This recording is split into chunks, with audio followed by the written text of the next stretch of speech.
Welcome to सफलता classes. सफलता classes में आपका स्वागत है। मैं अभय चंद्र कुमार। हम लोग फिर से जो बिहार बोर्ड का जो एग्ज़ाम होगा 2025 में, बिहार बोर्ड का जो एग्ज़ाम होगा 2025 में, उसका जो हम लोग महत्वपूर्ण MCQ देखेंगे।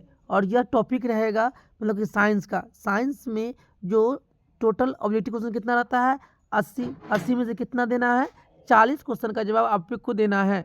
तो हम लोग मॉडल पेपर नंबर ये 3 है। साइंस का ये क्या है, मॉडल पेपर नंबर ये 3। इससे पहले हम लोग 2 मॉडल पेपर अपलोड कर चुके हैं। अगर आप लोग उससे नहीं देखे हैं तो ज़रूर जाकर देखें। और आप लोग चैनल पे नए हैं तो इसे सब्सक्राइब भी करें और अपने दोस्तों में से शेयर करें और लाइक भी करें। चलते हैं हम लोग क्वेश्चन की तरफ। क्वेश्चन नंबर 1 में क्या कह रहा है कि विद्युत हीटर की तार की कुंडली। देखिए ये विद्युत क्या होता है, ये ऐसे विद्युत हीटर होता है, इसमें तार कैसे से कुंडली लगा हुआ रहता है। तो ये कुंडली किसका बना हुआ होता है, नाइक्रोम का। किसका बना होता है, ये नाइक्रोम का। उसी ये अगर मान लीजिए ये क्या है, विद्युत बल्ब, और विद्युत बल्ब में ये फिलामेंट लगा हुआ होता है। तो विद्युत बल्ब का फिलामेंट किसका बना हुआ होता है, टंगस्टन का। किसका बना होता है, ये टंगस्टन का। तो क्वेश्चन पूछ रहा है विद्युत हीटर की तार, तो किसका, नाइक्रोम का। बल्ब का पूछेगा तो किसका होगा, टंगस्टन का। चलते हैं नेक्स्ट क्वेश्चन पे। कह रहा है कि नई कार्तीय परिपाटी के अनुसार दर्पण के सामने रखे गए बीम की दूरी हमेशा ली जाती है। देखिए अगर मान लीजिए कोई भी दर्पण है, दर्पण मान लीजिए जैसे ये है, बाहर से कलर किया गया है, और वस्तु को हम लोग कहाँ रख रहे हैं, इधर। मान लीजिए वस्तु को मान लीजिए यहाँ रख रहे हैं, और ये ध्रुव है। सारा का सारा दूरी जो नई कार्तीय परिपाटी में कहाँ से लेते हैं हम लोग, ध्रुव से। ध्रुव की तरफ बाएं तरफ जाएंगे तो क्या होगा, ऋणात्मक। अगर दाएं तरफ जाएंगे तो धनात्मक, ऊपर जाएंगे तो धनात्मक, नीचे आएंगे तो धनात्मक। उसी तरह मान लीजिए कि ये कौन सा है, अवतल दर्पण। कौन सा है, उत्तरी, ये है उत्तल दर्पण। तो इसका भी वस्तु कहाँ रखेंगे हम लोग, इधर रखेंगे। तो यहाँ से दूरी बाएं तरफ क्या होगा, ऋणात्मक। तो नई कार्तीय परिपाटी के अनुसार दर्पण के सामने रखे गए बीम की दूरी हमेशा ली जाती है। दर्पण के सामने हम जो बीम रखते हैं या वस्तु रखते हैं वो क्या लिया जाता है, ऋणात्मक। चलते हैं पे। उत्तल दर्पण की फोकस दूरी क्या होगी जिसकी वक्रता त्रिज्या 32 सेंटीमीटर है। देखिए आर दे रखा है 32 सेंटीमीटर। ए बराबर में क्या होता है, r/2।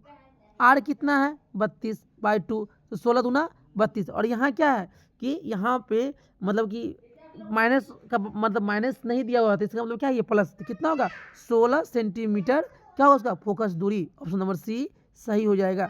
चलते हैं नेक्स्ट क्वेश्चन पे। यदि मानव नेत्र निकट दृष्टि 2 से प्रीत है तब दूर बिंदु होगा। देखिए अगर मान लीजिए किसी भी व्यक्ति किससे नेत्र, कौन सा नेत्र निकट, निकट दृष्टि से प्रीत है, तो प्रीत है तब दूर बिंदु, दूर बिंदु का उसका क्या हो जाएगा, अनंत। अनंत से कम, क्या हो जाएगा, अनंत से कम हो जाएगा। चलते हैं नेक्स्ट क्वेश्चन पे। यदि मानव नेत्र दूर दृष्टि से प्रीत है तब नेत्र द्वारा बना प्रतिबिंब क्या होगा, रेटिना से पीछे। क्या बनेगा, रेटिना से पीछे। चलते हैं पे। कौन सी घटना के कारण तारे आकाश में टिमटिमाते हैं। देखिए टिमटिमाना मतलब कुछ ऊपर नीचे दिखाई देना, ये क्या होता है, प्रकाश के अपवर्तन। क्या होता है, प्रकाश के अपवर्तन। और कहाँ होगा, वायुमंडल में, इसलिए तारे क्या दिखाई देगा, टिमटिमाते हुए। चलते हैं नेक्स्ट क्वेश्चन पे। तेल लगा कागज कार्य करता है कैसा, अपवर्तित सतह के तरह। अपवर्तित मतलब हो गया जब प्रकाश की किरण भेजेंगे तो ये क्या हो जाएगा, आर पार हो जाएगा, इसी को क्या कहते हैं हम लोग, अपवर्तित। कैसा होगा, ये अपवर्तित सतह जैसा। चलते हैं नेक्स्ट क्वेश्चन पे। निम्न में से कौन सा कथन सत्य है। देखिए तो जूल, जूल बराबर में क्या होता है, कूलम्ब गुने में वोल्ट। क्या होता है, गुने वोल्ट। तो ऑप्शन नंबर बी सही हो जाएगा। चलते हैं नेक्स्ट क्वेश्चन पे। चुंबकीय बल रेखा की प्रकृति। देखिए ये क्या था, देखिए चुंबकीय जो बल रेखा, ये मतलब ये है, ये नॉर्थ पोल है और ये साउथ पोल है। नॉर्थ पोल तो निकलता है साउथ पोल पे आता है, नॉर्थ पोल तो निकलता है साउथ पोल। तो ये जो चुंबकीय बल रेखाएं हैं ये कैसा है, काल्पनिक। कैसा है, काल्पनिक। चलते हैं पे। निम्नलिखित में से कौन सा सूत्र दर्पण एवं लेंस दोनों में लागू होता है। देखिए दर्पण और लेंस दोनों में लागू होता है। तो क्या होता है, 1/v प्लस 1/u बराबर में क्या होता है, 1/f। क्या होता है, 1/में। ये किसके लिए होगा, ये दर्पण के लिए होगा। ये किसके लिए होगा, दर्पण के लिए। और देखिए यहाँ पे कौन सा सूत्र दर्पण एवं लेंस दोनों के लिए लागू होता है। तो देखिए यहाँ पे क्वेश्चन पूछना चाहिए कि अच्छा दर्पण और लेंस, तो क्या होता है कि ए बराबर क्या होता है, r/2। और ये दर्पण के लिए भी होगा और लेंस के लिए भी होगा। ऑप्शन नंबर डी सही हो जाएगा। चलते हैं पे। प्रायः स्विच लगाए जाते हैं। तो जो स्विच हम लोग लगाते हैं घर में वो किस में लगाते हैं हम लोग? गर्म तार में। किस में? गर्म तार में। चलते हैं पे डायनमो में लगा कुंडली किस धातु का बना होता है? तो डायनमो में जो कुंडली लगा हुआ रहता है वो किस धातु का बना रहता है? तांबे के तार का। चलते हैं पे एसी जनरेटर से कौन सी धारा प्राप्त होती है? तो एसी जनरेटर से हमको प्रत्यावर्ती धारा प्राप्त होती है। चलते हैं पे इनमें से कौन अच्छे ईंधन का विशेषता नहीं है? देखिए अच्छे ईंधन का विशेषता देखिए उसमें मान अधिक होना ये तो है, ज्वलन ताप ऊंच होना ये भी है, दहन की दर संतुलित होना चाहिए, यही क्या है कि मतलब इसकी विशेषता नहीं है। चलते हैं पे जीवाश्म ईंधन क्या होता है? समायप ईंधन है, पर्यावरण प्रदूषित करता है, मतलब ए और बी दोनों सही है। चलते हैं पे विभवांतर किसमें गति प्रदान करने का कार्य करता है? तो जो विभवांतर होता है इलेक्ट्रॉन की गति के कारण क्या मिलता है? विभवांतर। तो किसके? इलेक्ट्रॉन में। चलते हैं पे लंबाई बढ़ने पर तार का प्रतिरोध देखिए आर बराबर क्या होता है? रो एल बाई ए। जैसे लंबाई बढ़ेगा तो प्रतिरोध भी क्या होगा? बढ़ेगा। ऑप्शन नंबर ए सही हो जाएगा। चलते हैं क्वेश्चन पे 18 पे बीम को अवतल दर्पण के सामने किस स्थिति में रखा जाए कि प्रतिबिंब काल्पनिक बने? देखिए प्रतिबिंब दर्पण की बात कर रहे हैं अवतल दर्पण में, तो ये ध्रुव है और ये फोकस है। जब ध्रुव और फोकस के बीच में रखेंगे तो प्रतिबिंब कहाँ बनेगा? दर्पण के पीछे बनेगा। और काल्पनिक मतलब क्या? सीधा। देखिए वस्तु ऊपर की तरफ है तो प्रतिबिंब भी बन रहा है सीधे, तो कहाँ रखेंगे? फोकस और ध्रुव के बीच। चलते हैं क्वेश्चन पे यदि V बराबर में आई आर है जहाँ संकेत विशिष्ट राशि का निरूपित करता है वह समीकरण किस नियम पालन करता है? तो ये ओम का नियम। ओम का नियम क्या कहता है? V समानुपाती किसका होगा? आई का। जब समानुपाती हटाएंगे तो क्या होगा? ये V बराबर में आई आर। समानुपाती हटाने क्या लगेंगे? आर। यही कह रहा है। तो V बराबर आई आर किसका है? ओम के नियम। चलते हैं सुन पे टेस्ला किस भौतिक राशि का एसआई मात्रक है? तो टेस्ला किसका होता है? चुंबकीय क्षेत्र का। विद्युत धारा का मात्रक क्या होता है? एम्पियर। और विभवांतर का क्या होता है? वोल्ट। चलते हैं क्वेश्चन पे फैराडे ने विद्युत चुंबकीय प्रेरण के कितने नियम का प्रतिपादन किया था? तो 2 नियम का प्रतिपादन किया था। चलते हैं क्वेश्चन पे निम्न में से कौन ऊर्जा स्रोत नहीं है? तो कपड़ा जो है ऊर्जा का स्रोत नहीं है।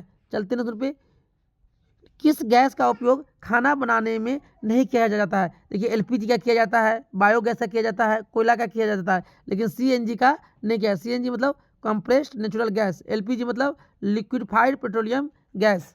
चलते हैं सुन पे रासायनिक अभिक्रिया के दौरान किसी पदार्थ में ऑक्सीजन का ह्रास होना, देखिए ऑक्सीजन का कमी होना क्या कहलाता है? अपचयन। क्या होता है? देखिए ऑक्सीजन का कमी होना क्या कहलाएगा? अपचयन। चलते हैं सुन पे नाइट्रोजन डाइऑक्साइड के धुएं का रंग कैसा होता है? तो भूरा।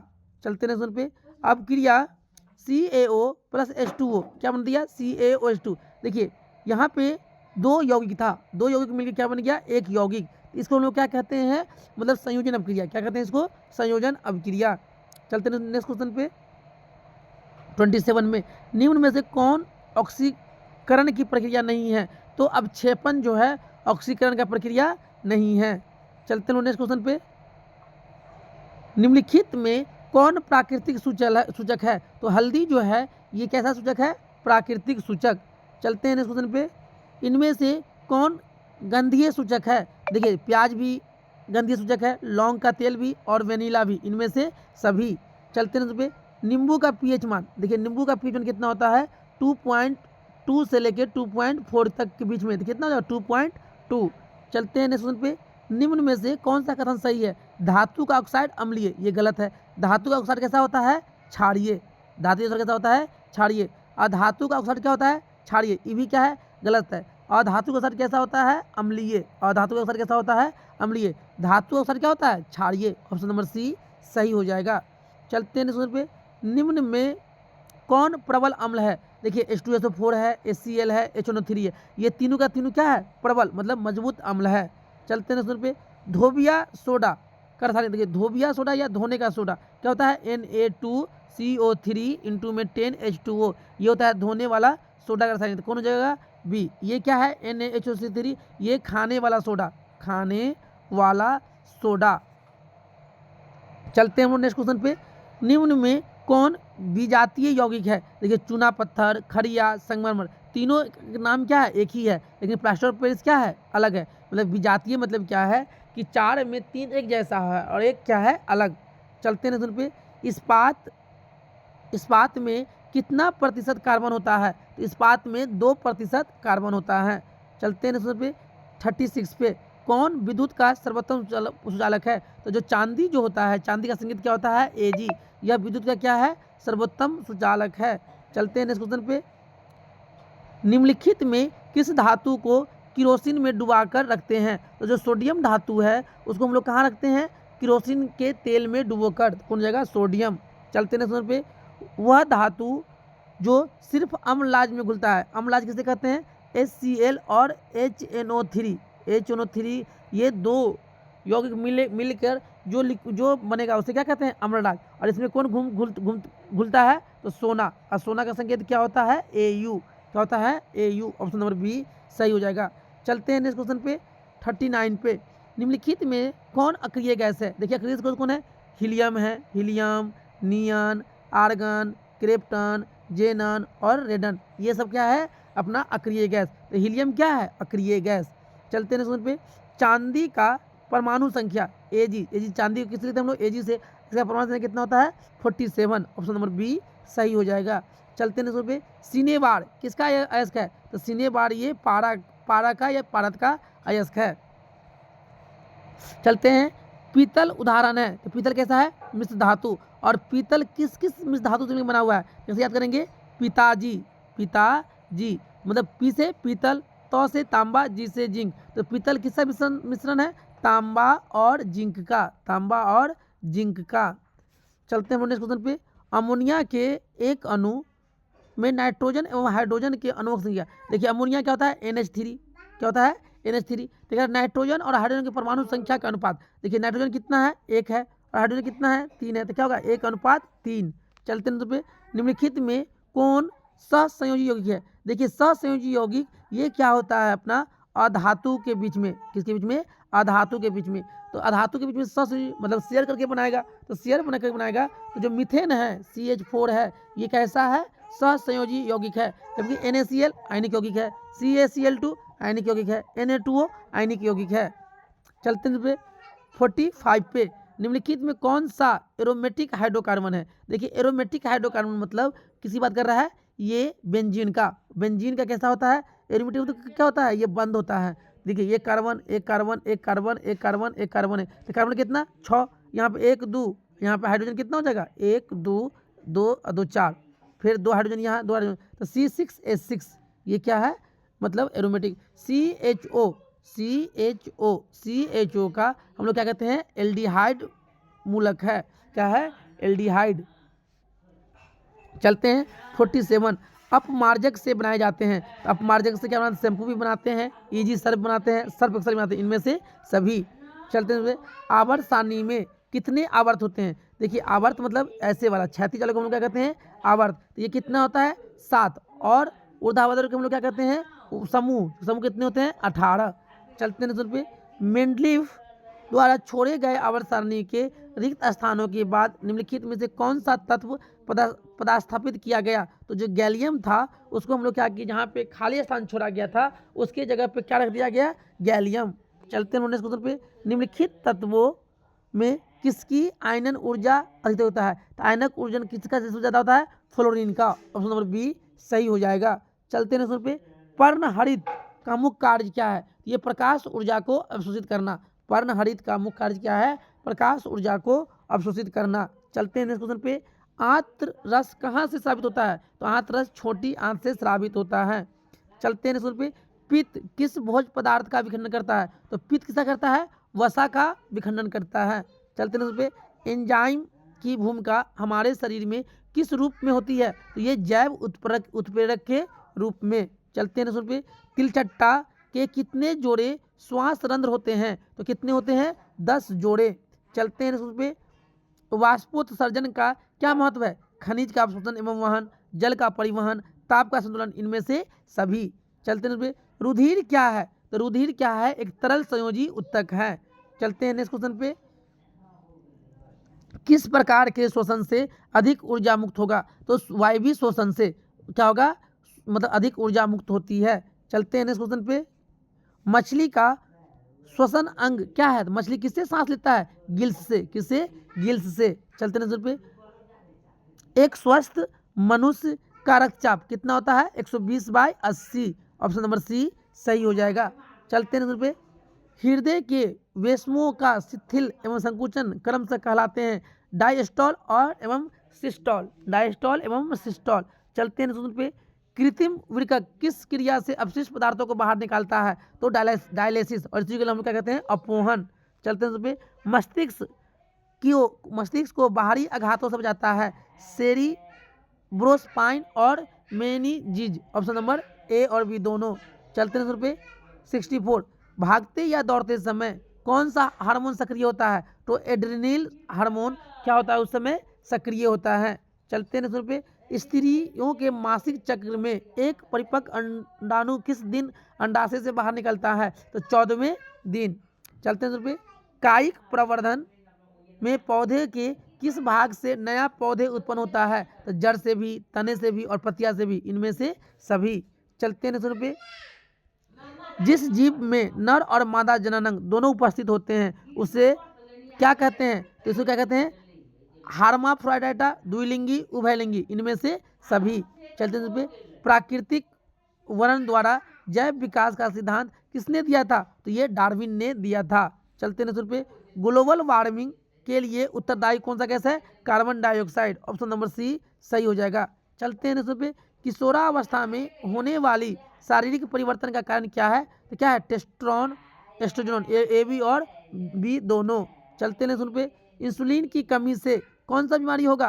तो इंसुलिन की कमी से क्या होगा? मधुमेह। क्या होगा? मेरी आयोडीन की कमी से क्या होगा? घेंघा। चलते हैं पे। पुष्प का कौन सा भाग फल बनता है? तो जो अंडाशय होता है वही बाद में जाके क्या बन जाता है? फल। चलते हैं पे। अंडाणु निषेचित होता है। अंडाणु कहाँ निषेचित होता है? अंडाशय से। कहाँ से होता है? अंडाशय से। चलते हैं पे। काउपर ग्रंथि का मुख्य कार्य क्या है? क्षारीय द्रव स्रावित करना। चलते हैं पे।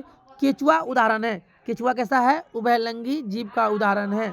चलते हैं नेक्स्ट क्वेश्चन पे। जीन अवस्थित होते हैं, तो जीन कहाँ अवस्थित होते हैं? तो केंद्रक में। चलते हैं नेक्स्ट पे। हरे पौधे कहलाते हैं उत्पादक। क्या कहलाते हैं? उत्पादक। ओजोन गैस का आणविक सूत्र क्या होता है? O3। ऑप्शन नंबर बी सही हो जाएगा। चलते हैं नेक्स्ट क्वेश्चन पे। पौधे में मेटाबॉलिज्म द्वारा किस ऊर्जा का वातावरण में मुक्त करता है? तो ऊष्मा ऊर्जा। ऑप्शन नंबर ए सही हो जाएगा। चलते हैं नेक्स्ट क्वेश्चन पे। रेडियोधर्मी पदार्थ किस प्रकार के अपशिष्ट हैं? तो ये जैव अनिम्नीकरण। कैसा है? अनिम्नीकरण। इस तरह से हम लोग जो साइंस का जो महत्वपूर्ण MCQ था 80 को उसको हम लोग इस वीडियो के माध्यम से देखे हैं। अगर आप लोग चैनल पर नए हैं तो इसे जरूर सब्सक्राइब करें और अपने दोस्तों में से जरूर शेयर करें। Thank you for watching this.